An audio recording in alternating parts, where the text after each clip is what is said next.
মমতা ব্যানার্জি বলেছে আমাদের সরকার অর্থাৎ ইন্ডিয়া যদি জেতে, ভারত যদি জেতে, আর ইন্ডিয়া অ্যালায়েন্সের সরকার উন্নয়নমূলক, ধর্মনিরপেক্ষ এবং মানুষের জন্য কাজ করার সরকার দিল্লিতে প্রতিষ্ঠিত হবে এবং প্রত্যেক গরিব পরিবারকে আমরা বছরে 10টা করে বিনামূল্যে বিনা পয়সায় এলপিজি সিলিন্ডার দেবো।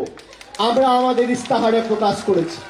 আর বিজেপি ইস্তাহার প্রকাশ করেছে দৈনন্দিন জীবনের নিত্য প্রয়োজনীয় জিনিসের মূল্য বৃদ্ধি আজকে আকাশ ছোঁয়া, পেট্রোলের দাম কমবে সে নিয়ে একটা লাইন, একটা শব্দ কোথাও লেখেনি।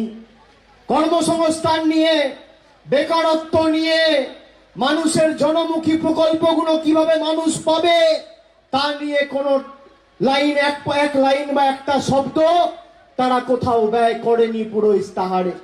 আর মমতা ব্যানার্জি বলেছে আমরা যেমন রাজ্যে লক্ষ্মীর ভান্ডার দিচ্ছি, আগামী দিন ইন্ডিয়া জোট জিতলে যেমন বিনামূল্যে 10টা সিলিন্ডার দেবো, সারা ভারতবর্ষে আমরা লক্ষ্মীর ভান্ডার দেবো প্রত্যেকটা মায়েদের, প্রত্যেকটা বোনদের, প্রত্যেকটা দিদিদের, বৌদিদের।